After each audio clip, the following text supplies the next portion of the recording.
Hello friends, study with Krishna channel में एक बार आपका फिर स्वागत है। हम नदी पर बनी परियोजनाओं के विषय में पढ़ रहे हैं। पिछली क्लास में हमने गंगा रिवर जो हिमालय से निकलती है उस पर कुछ परियोजनाओं के विषय में जाना था। यहाँ पर हमने गंगा की सहायक नदी सोन के विषय में भी आपसे बताया था और रिहंद के विषय में।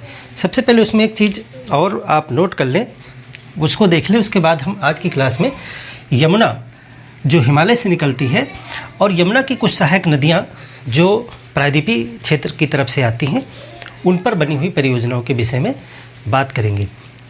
गंगा यमुना ये जो हैं हिमालय की तरफ से आती हैं और इसकी जो दक्षिण की तरफ से सहायक नदियाँ हैं वो प्रायद्वीपीय क्षेत्र से आती हैं।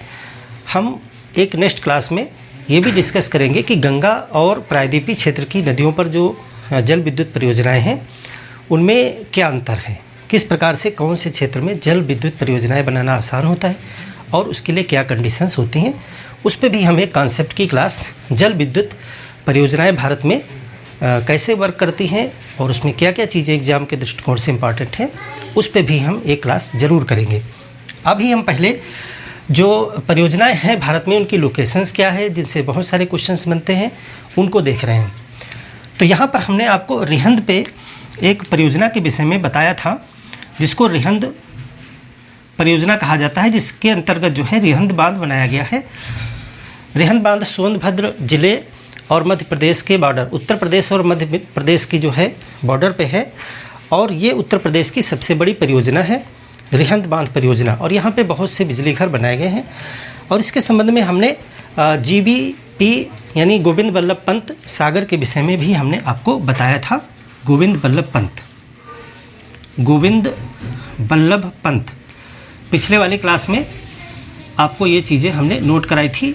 गोविंद बल्लभ पंत सागर जो है सबसे बड़ी कृत्रिम झील है जो रिहंद बांध के पीछे जो है यहाँ पे तैयार होती है। देखिए कभी भी कोई बांध बनेगा तो देखिए बांध वहीं पे बनाया जाता है जहाँ पे स्लोप होता है यानी ढाल होती है, क्योंकि बिजली बनाने के लिए वाटर को प्रेशर के साथ में टरबाइन में भेजना होता है, इसलिए बांध हम ढाल वाले स्थान पे बनाते हैं। इस तरह से बांध बनाते हैं। ये जब डैम बनके ऐसे तैयार हो जाता है तो इसके पीछे जो है पानी इकट्ठा हो जाता है, इस तरह से वाटर इकट्ठा हो जाता है।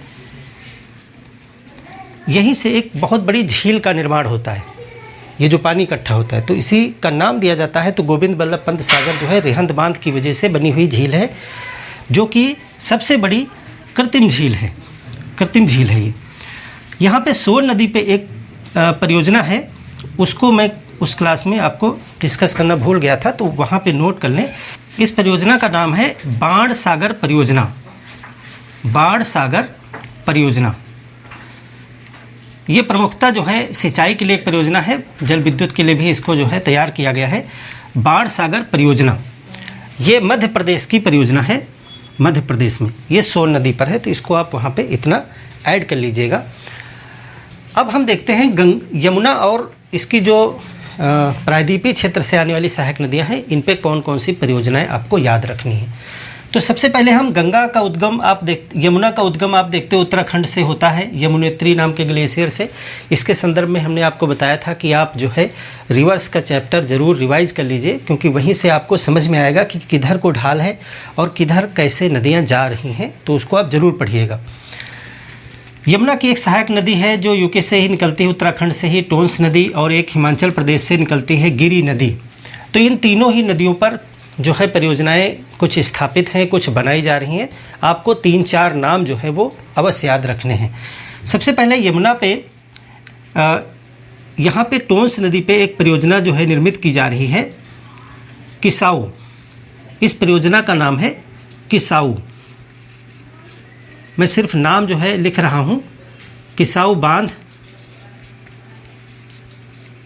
किसाऊ बांध जो है वो टोंस नदी पर है। टोंस नदी किसकी सहायक नदी है? ये यमुना की सहायक नदी है, किसाऊ परियोजना। किसाऊ परियोजना के अंतर्गत कई बांध हैं, जैसे किसाऊ बांध है। गिरी नदी पर एक बांध जो है वो है रेणुका जी बांध। ये सब बांध बन रहे हैं, प्रस्तावित हैं, अभी चालू नहीं है बिजली यहाँ पे। रेणुका जी बांध हिमाचल प्रदेश में है, ये उत्तराखंड में है। और यमुना नदी पर इसकी एक छोटी सहायक नदी है ब्यासी नदी। तो यहाँ पर एक जो है लखवार ब्यासी परियोजना स्थापित की जा रही है, लखवार ब्यासी परियोजना।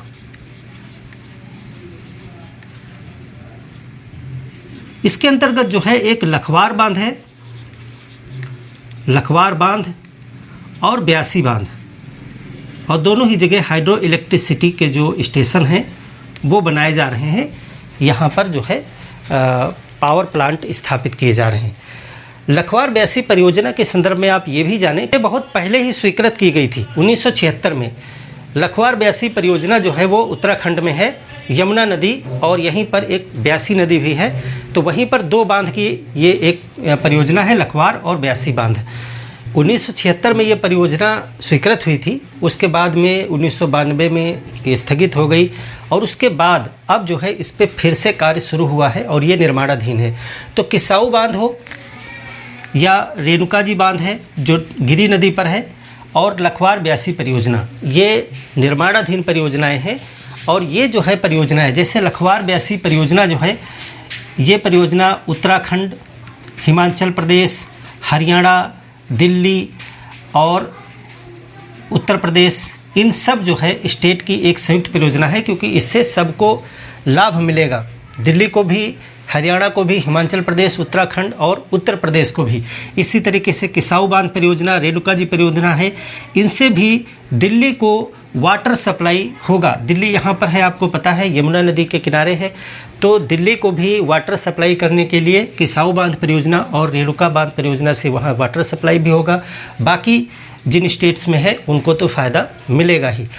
तो शुरुआत में यमुना पे आपको ये 3 परियोजनाएं याद रखनी है। कौन सी? लखवार ब्यासी परियोजना उत्तराखंड में है, यमुना नदी पे है। किसाऊ बांध परियोजना उत्तराखंड में है, टोंस नदी पे है। रेणुका जी, रेणुका बांध परियोजना ये हिमाचल प्रदेश में है और ये गिरी नदी पर है।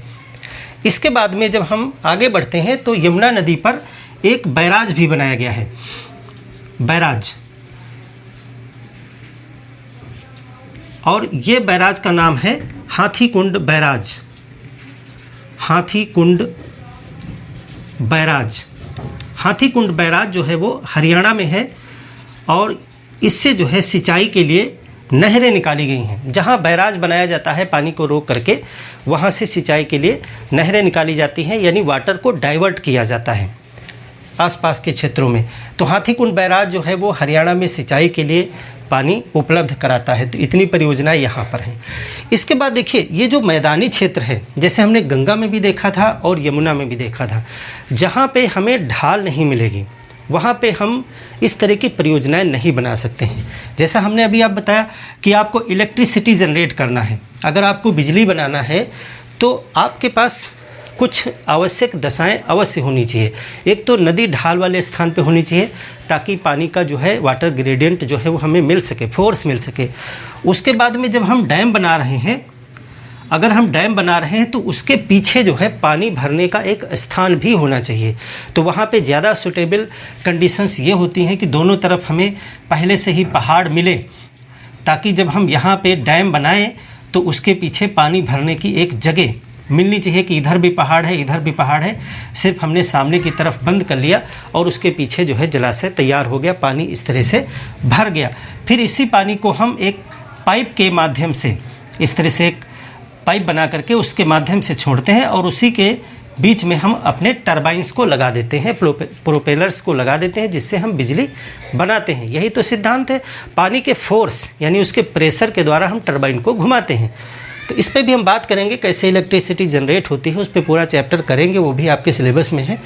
तो वहाँ पर हम आवश्यक दशाओं के विषय में आपको डिटेल में बताएंगे कि हाइड्रो इलेक्ट्रिसिटी पावर स्टेशन बनाने के लिए क्या क्या कंडीशंस होनी चाहिए। और हम ये भी देखेंगे कि इस प्रकार से भारत के कौन से क्षेत्र में ये कंडीशंस ज़्यादा फेवरेबल हैं, यानी अच्छे से उपलब्ध हैं, और कहाँ नहीं उपलब्ध हैं।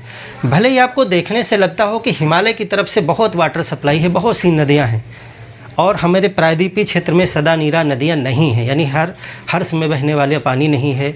लेकिन फिर भी आप देखोगे कि भारत के प्रायद्वीपीय क्षेत्र में यानी दक्षिण की तरफ, वहाँ हाइड्रो इलेक्ट्रिसिटी ज़्यादा प्रोड्यूस की जाती है, ना कि हिमालयी क्षेत्र में। तो ऐसा क्यों होता है, जबकि हिमालय क्षेत्र की नदियाँ काफ़ी बड़ी हैं और काफ़ी वाटर उपलब्ध है। फिर भी हम आपको बताएंगे किस तरह से इसके लिए और क्या कंडीशंस होती हैं जो हिमालय क्षेत्र में फुलफ़िल नहीं होती हैं, और इधर क्षेत्र में ज़्यादा अच्छे से हाइड्रो इलेक्ट्रिसिटी यानी जल विद्युत बनाई जा सकती है। तो चलिए अब हम यहाँ पर देखते हैं कि यमुना में कुछ नदियाँ प्रायद्वीपीय क्षेत्र से यानी मालवा पठार का रीजन है जो कि उत्तर की तरफ झुका हुआ है, इसलिए इधर की नदियाँ उत्तर की तरफ जाती हैं, जो हमने नदियों के चैप्टर में आपको बताया हुआ था। तो यहाँ पे जो सबसे प्रमुख नदी है वो है चंबल। चंबल की और भी बहुत सी सहायक नदियाँ हैं, लेकिन यहाँ पे हम सिर्फ परियोजनाओं के दृष्टिकोण से आपको कुछ रिवर्स बता रहे हैं। तो चंबल पे आपको 4 डैम जानने हैं। जो प्रायद्वीपीय क्षेत्र की नदियाँ हैं उनकी सबसे अच्छी बात है, जब आप देखोगे नर्मदा घाटी परियोजना को देखोगे या अभी चंबल पे जो परियोजनाएं बनी हुई हैं, इनकी सबसे अच्छी प्लस पॉइंट यह है कि जेंटल स्लोप। आप यहाँ पर देखते हो कि एक लगातार ढाल हमें मिलता है। हिमालय की नदियों में इस तरह से नहीं है। हिमालय की नदियाँ अचानक से उतरती हैं और फिर अचानक से ये मैदानी क्षेत्र में आ जाती हैं, पैनी प्लेन में आ जाती हैं, यानी कि पर्वतीय क्षेत्र में इनका ढाल बहुत तीव्र होता है। और उसके बाद जैसे ही आप देखते हो गंगा हरिद्वार के बाद उत्तर प्रदेश में जब आगे प्रवेश करती है तो इसमें उतना ढाल नहीं है। क्या आपको लगता है कि उत्तर प्रदेश में हम अगर गंगा नदी पे कोई बांध बनाएं तो क्या हम हाइड्रो इलेक्ट्रिसिटी प्रोड्यूस कर सकते हैं? नहीं प्रोड्यूस कर सकते हैं, क्योंकि यहाँ पर एक तो बांध बनाने के लिए कोई कंडीशंस नहीं, अवसादी चट्टानें हैं जो कि उतने बांध को रोक ही नहीं सकती उतने वाटर को, और पानी भरने के लिए हमारे पास जगह नहीं है, क्योंकि आसपास पहाड़ होते, कोई घाटी टाइप का गॉर्ज टाइप का इलाका होता है जिसके अंदर पानी कलेक्ट किया जा सके। तो ऐसा कुछ है नहीं, सब मैदान ही मैदान है, तो पूरा इलाका ही पानी से डूब जाएगा। और नदी में वेग नहीं है तो हम आगे पानी को कैसे जो है उसकी फोर्स का उपयोग कर पाएंगे। यहाँ की नदियों में ऐसा नहीं है। जो प्रायद्वीप की क्षेत्र की नदियाँ हैं, जैसे कि हम चंबल देख रहे हैं, बेतवा देख रहे हैं, केन है, या आप सोन नदी को देखते हैं, रिहंद नदी को देखते हैं, तो इसमें क्या है, यहाँ का जो ये पठारी क्षेत्र है ये झुका हुआ है, इधर की तरफ उत्तर के मैदान की तरफ झुका हुआ है, और इसका स्लोप जो है वो ग्रेडियंट स्लो है। तो इसमें एक अच्छी बात ये होती है कि इसमें हम एक प्रॉपर दूरी पे लगातार डैम बना सकते हैं। जैसे कि एक डैम हमने बनाया, यहाँ पे हमने वाटर को भर लिया, फिर यहाँ से हमने छोड़ा तो फिर आगे जाके थोड़ी दूरी पर फिर से हमने एक डैम बना लिया, पानी को यहाँ पे भर लिया, और इसके बाद फिर हम इसके बाद लगातार इस तरह से हम 3-3, 4-4 के सेट में हम डैम बना सकते हैं, और उसी वाटर को बार बार उपयोग कर सकते हैं। यहाँ बना रहे हैं, फिर यहाँ बना रहे हैं, फिर यहाँ पे कई जगह पे हम उसी पानी का यूज करके हम बिजली बना सकते हैं, और उसके बाद लास्ट में हम बैराज बना करके नहरें वगैरह निकाल सकते हैं, सिंचाई के रूप में उसके पानी को कर सकते हैं। देखिए कितनी अच्छी योजना होती है। पहले पानी को पहले बांध पे इकट्ठा किया, यहाँ बिजली बनाई, यहाँ से पानी छोड़ा, फिर हमने दूसरे बांध पे उसे रोक लिया, फिर हमने बिजली बनाई, फिर तीसरे पे रोक लिया, फिर बिजली बनाई, और फिर चौथे पे उस पानी को रोक करके फिर हमने नहरें निकाल दी, और उससे हम सिंचाई वगैरह कर रहे हैं। तो इस तरह की योजनाएं जो हैं वो हिमालयी नदियों पर आपको ज़्यादा दिखाई नहीं पड़ेंगी, क्योंकि हिमालयी नदियों में हम सिर्फ उन्हीं जगहों पर डैम बना सकते हैं जहाँ पर हमें इस तरह का ढाल मिलता है। यहाँ पे तो डैम बनाना बहुत मुश्किल हो जाएगा, हमें सिर्फ यही इतना इलाका मिलेगा जहाँ पे हम इस तरह की परियोजनाएं बना सकते हैं, और उसके बाद यहाँ फिर नहीं बना सकते आगे। तो आप देखते हो यमुना नदी हो या गंगा नदी की आप देखते हो परियोजनाएं उत्तराखंड, हिमाचल प्रदेश, इन्हीं जगहों पर आपको मिलेंगी। आप गंगा की परियोजनाएं यहाँ उत्तर प्रदेश और बिहार और झारखंड इलाके में गंगा पे नहीं देखते हैं, क्योंकि वहाँ पे मैदानी क्षेत्र है, अवसादी चट्टानें हैं। एक चीज़ और होनी चाहिए कि आसपास की चट्टानें भी मजबूत होनी चाहिए, अदरवाइज़ क्या होगा, इरोजन हो जाएगा, अपर्दन हो जाएगा, और नदियाँ अपना रास्ता मोड़ देंगी। जो हम चाहते हैं वो नहीं कर पाएंगे, पानी इधर उधर जाने लगेगा। तो चंबल नदी पे बहुत अच्छी कंडीशंस हमें मिली। मालवा का पठार क्षेत्र है, काफ़ी कठोर चट्टानें भी हमको मिली, जेंटल स्लोप भी मिला, और पानी रोकने के लिए स्थान भी मिला। तो हमने इस पर लगातार, ये जो हमने आपको बताया ये चंबल का ही एग्जाम्पल है सीधे, इस पर आपको 4 डैम दिखाई पड़ेंगे, यहाँ पे और फिर 3 और चौथा बैराज कोटा बैराज। इस तरह से 4 हमने जो है यहाँ पे डैम, बड़े डैम बनाए हुए हैं। पहले चरण में हमने यहाँ पे एक महात्मा गांधी के नाम पे जो है गांधी सागर बांध बनाया यहाँ पे। तो पहला ये है गांधी सागर बांध। गांधी सागर बांध जो है वो मध्य प्रदेश में है। याद रखिएगा, क्वेश्चन भी पूछा जाता है, क्योंकि चंबल की चारों परियोजना के नाम आपको दिए जाएंगे, चारों बांध के नाम, और पूछा जाएगा कौन सा इसमें किस स्टेट में है। तो हर एक बांध के पीछे एक जलाशय का भी निर्माण हुआ है, और जलाशय का नाम और बांध का नाम सेम ही है, तो इसमें कोई दिक्कत की बात नहीं है आपको याद करने में। गांधी सागर, और इसी के साथ में जो है कोटा बैराज भी बनाया गया था। ये है कोटा बैराज। बैराज भी बांध ही होता है, लेकिन बैराज से अक्सर जो है पानी को डाइवर्ट किया जाता है, नहरें वगैरह निकाली जाती हैं। यानी कि यहाँ पानी रोका, बिजली बनाई, यहाँ पे बनाया, यहाँ पे बनाया, फिर यहाँ रोक करके इसको हमने सिंचाई के यूज में ले लिया। तो कोटा बैराज और गांधी सागर बांध पहले चरण में शुरुआत में ही बनाए गए थे। इसके बाद में आप यहाँ पर देखोगे तो आपको मिलेगा राणा प्रताप सागर। राणा प्रताप सागर बांध, ये राजस्थान में है। ये राजस्थान में है। इसके पीछे जो जलाशय बना वो राणा प्रताप सागर जलाशय है। और इसके बाद में एक और बांध बनाया गया जिसका नाम है जवाहर सागर बांध। पंडित जवाहरलाल नेहरू के नाम पर इसको जवाहर सागर बांध नाम दिया गया, और ये भी जो है आपका राजस्थान में है। तो इस तरह से आप देखते हो कि ये तीन जो है डैम जो है राजस्थान में है, राणा सागर, राणा प्रताप सागर, जवाहर सागर और कोटा बैराज, ये तीनों ही पूरी तरीके से राजस्थान में है। और जो गांधी सागर बांध है वो मध्य प्रदेश में है, लेकिन ये भी जो है राजस्थान और मध्य प्रदेश की जो है वो संयुक्त परियोजना है। तो इस तरह से ये चारों डैम आपको याद रखने हैं। ये चंबल रिवर पर स्थापित हैं। चंबल रिवर आपको पता है, चंबल रिवर जो है हमने आपको पूरा डिटेल में समझाया हुआ है। इसकी काफ़ी सहायक नदियां हैं जिनके विषय में आप पढ़ चुके हैं। चंबल की एक सहायक नदी जो है वो बनास रिवर है। बनास रिवर पर भी एक बांध है, आपसे पूछा जा सकता है, उसका भी नाम आप याद रखें, बीसलपुर बांध। बीसलपुर बांध। तो इस तरह से ये इधर का क्षेत्र हो गया। अब बात करते हैं बेतवा। बेतवा भी जो है मालवा पठार रीजन से ही निकलती है, और ये भी जो है यमुना की सहायक नदी है।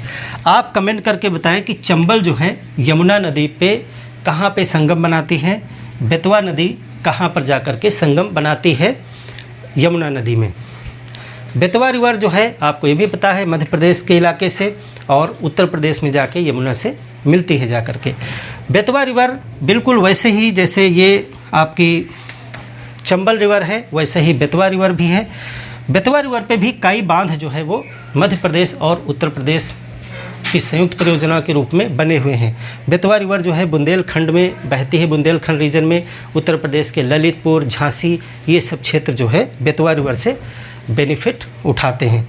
तो बेतवा रिवर पे आपको ललितपुर में 2 डैम याद रखने हैं जो बहुत इम्पॉर्टेंट हैं। बेतवा पे ललितपुर जो है ज़िला है उत्तर प्रदेश का। इस पे जो सबसे पहले डैम बेतवा पे आपको याद रखना है वो है राजघाट। कौन सा? राजघाट बांध। ये जो है ललितपुर में है। ललितपुर बेतवा पे राजघाट बांध। और इसके बाद में दूसरा बांध जो आपको पड़ेगा तो वो है आपका माता टीला बांध।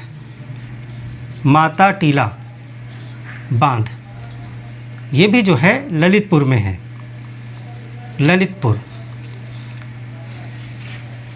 ललितपुर में 2 बांध, राजघाट बांध और माता टीला बांध आपको याद रखने हैं। फिर दुकवा सुकवा बांध एक काफ़ी पुराना बांध है जो हेरिटेज साइट भी है, 100 साल से भी पुराना बांध है। दुकवा सुकवा बांध झांसी में ये है। दुकवा सुकवा बांध। दुकवा सुकवा बांध बहुत पुराना है। 1906 के आसपास ये बांध बनाया गया था। 100 साल से ज़्यादा इस बांध को हो गए हैं, तो ये हेरिटेज साइट के रूप में भी घोषित किया गया है। ये भी जो है बेतवा नदी पर है और ये झांसी में है। ये बांध जो है वो झांसी में पड़ता है। इसके बाद में एक बहुत इम्पॉर्टेंट जगह है, हालांकि बांध उतना पहले महत्वपूर्ण नहीं था, लेकिन अब वो जगह बहुत महत्वपूर्ण है, इसलिए उसको आपको ज़रूर जानना है, क्योंकि यहाँ से एक बिल्कुल नई परियोजना को जन्म दिया जा रहा है जो काफ़ी समय से चर्चित भी है और अब वो बनना शुरू हो गई है। तो ये जो है बरुआ सागर डैम कहलाता है, बरुआ सागर। इसके पीछे एक ये भी काफ़ी पुरानी जगह है, बरुआ सागर एक बांध है जो काफ़ी पुराना है, और इसके पीछे जो है एक बहुत बड़े जलाशय का निर्माण होता है जिसको बरुआ सागर कहा जाता है। ये भी झांसी में पड़ेगा, ये भी स्थान जो है आपका झांसी में ही पड़ेगा, झांसी, उत्तर प्रदेश, झांसी। तो ये बरुआ सागर जो एक बहुत बड़ा जलाशय है, यहाँ से एक परियोजना जोड़ी जा रही है केन के लिए, यानी केन नदी को बेतवा नदी से जोड़ा जाता है, जिसको केन बेतवा लिंक परियोजना नाम दिया गया है। और ये अब जो है बनना शुरू हो गई है, काफ़ी समय से पेंडिंग परियोजना थी। अभी उसके विषय में हम एक बताएंगे कहाँ तक बनेगा। इसके बाद में आपको एक और डैम देखना है झांसी में, परीक्षा डैम, परीक्षा बांध। परीक्षा बांध भी जो है वो झांसी में है। तो इस तरह बेतवा पर भी आपको ये 4-5 डैम के नाम याद रखने हैं। और बरुआ सागर को इसलिए स्पेशली आपको याद रखना है कि बरुआ सागर से एक नदी जोड़ो परियोजना के तहत एक लिंक बनाया जा रहा है, केन बेतवा लिंक। ये है केन बेतवा लिंक, यानी कि बहुत महत्वाकांक्षी योजना है भारत सरकार की कि वो नदियों को जोड़ें। बुंदेलखंड जो रीजन है, बुंदेलखंड क्षेत्र, जब आप देखते हो उत्तर प्रदेश के मैप पे, तो उत्तर प्रदेश और मध्य प्रदेश का जो बॉर्डर एरिया है, जिसमें उत्तर प्रदेश के झांसी, ललितपुर वगैरह ज़िले आते हैं सब, तो वो ज़िले और मध्य प्रदेश के तमाम ज़िले, वहाँ के आसपास के क्षेत्र को बुंदेलखंड जो क्षेत्र कहलाता है, वहाँ पे पानी की बहुत ज़्यादा किल्लत है, इसीलिए वहाँ कृषि और पेयजल की समस्याएं बनी रहती हैं। और ये बेतवा नदी, केन नदी उस सब क्षेत्रों से होकर के गुजरती हैं। तो यहाँ पर जो है आपको इन नदियों का मैनेजमेंट अगर अच्छे से कर पाएंगे तो हम वहाँ पे पानी की स्कैरसिटी को दूर कर सकते हैं। तो केन नदी भी उसी क्षेत्र से गुजरती है, बेतवा नदी, और इसके बीच का जो एरिया है जो काफ़ी पानी की किल्लत से जूझता था, उसको हम दूर करना चाहते हैं कि हम यहाँ से एक रिवर केन को मिला करके जोड़ दें। ये लगभग 44,000 करोड़ रुपए की योजना है, और इससे हम जब ये बीच का एक जोड़ देंगे तो इससे काफ़ी नहरें निकाली जाएंगी, सिंचाई इस क्षेत्र में हो सकेगी और पेयजल उपलब्ध हो सकेगा। देखिए नदियाँ क्या हैं, नदियाँ निकलती हैं और वो सीधे समुद्र में जाती हैं। वो पानी एट लास्ट तो जाना समुद्र में ही है, लेकिन वो बहुत तेज़ गति से जाता है, और हम उसको अगर प्रॉपर तरीके से मैनेज करें तो हम अपनी काफ़ी दिक्कतों को, जो पानी की दिक्कतें हैं, उसको दूर कर सकते हैं। तो यहाँ पर केन बेतवा लिंक परियोजना जो है वो निर्माणाधीन है, और अभी इसके लिए फंड भी जो है भारत सरकार की तरफ से अलॉट कर दिया गया है। तो ये जो है कहाँ से स्टार्ट होती है, ये बेतवा नदी उत्तर प्रदेश में झांसी से स्टार्ट होती है। बरुआ सागर जो स्थान है, बरुआ सागर, वहाँ से बनेगी, और इसके अंतर्गत एक डैम बनाया जाएगा केन पर, उसको कहते हैं दौधन बांध। दौधन बांध ये भी पूछा जा सकता है। दौधन बांध जो है वो केन नदी पर बनाया जाएगा इसी परियोजना के तहत।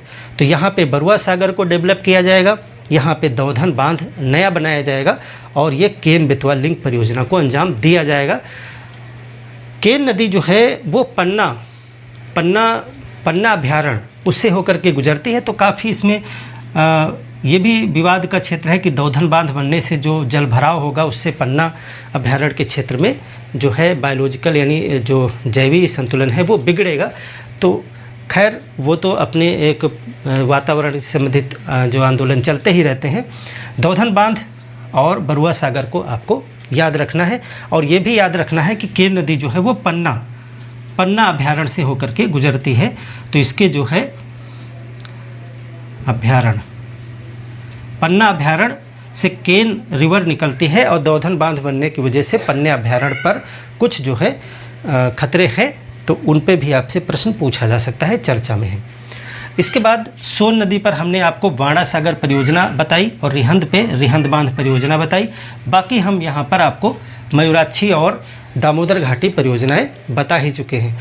तो इस तरह से उत्तर भारत की तरफ जो परियोजनाएं हैं उनको हमने स्टडी कर लिया है कहाँ पर कौन सी हैं। सिंधु नदी, गंगा नदी, यमुना नदी और उसकी सहायक नदियों पर कौन कौन सी परियोजनाएं प्रमुख रूप से आपको याद रखनी है। इसके बाद जो हम अगला चैप्टर करेंगे, एक और परियोजना यहीं पर आप नोट कर लें।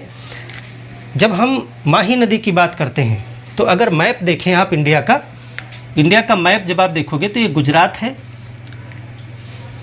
तो एक नदी आपको यहाँ से विंध्य रेंज है, विंध्य रेंज से एक नदी निकलती है माही, और माही जाती है राजस्थान की तरफ, और उसके बाद में एक रिफ्ट की वजह से ये वापस गुजरात की तरफ लौट आती है और यहाँ अरब सागर में आ जाती है।